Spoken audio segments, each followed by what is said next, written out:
now. Good afternoon and thanks for joining us. I'm Elena Holland. And I'm Juliette Dragas. We begin at 5 with the damage in West Michigan from this morning's storms.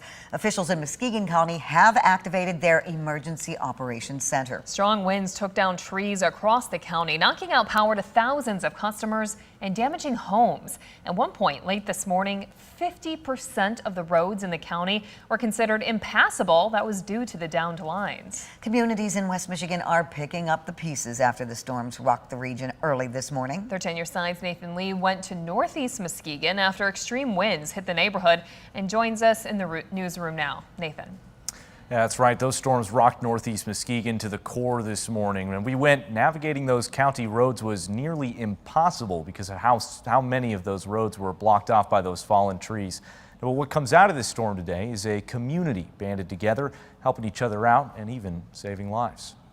Sad, shocked, everything. Alexis Castillo was making her way to work with her 2 children when the unthinkable happened. And I heard a big crack noise, and then a tree just fell on top of my car. It went through the sunroof.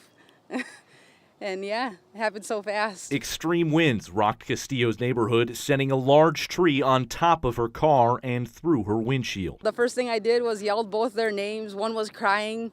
The other one just screamed that he was okay. Now pinned under the tree, Castillo says she was terrified until Kelly Jacobs, a nearby neighbor, came to the rescue. Well, we didn't know what we were going to see at first when we got there. What Jacobs saw was a pile of branches, glass, and metal. She says she climbed over the tree and pulled the family from the car. Castillo and her 2 children came out completely unharmed. Definitely an angel was watching her. Castillo says she is incredibly grateful for Jacobs' kindness. They took us into their house, fed my kids breakfast. Jacobs says that's just how the neighborhood acts. And then they were shivering, and I tried to get their mind off everything, and they were worried about Mom, and so I just fed them some food. For the rest of the day, Jacobs and other members of the community came together, helping remove as much debris from the roads as possible. We were going to just head out and work and clear up the other roads at the other end of Pillin.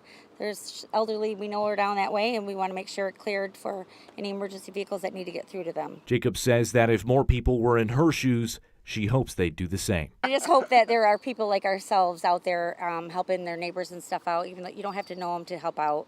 Just go ahead and give them a hand and do your duty that needs to be done. Play it forward. Pay it forward, it's right. Earlier today, a lot of those county roads were unable to be cleaned up because of those downed power lines, but community members told me that they're going to do everything they can in other areas to continue to help out. In the newsroom, Nathan Lee, 13 on your side.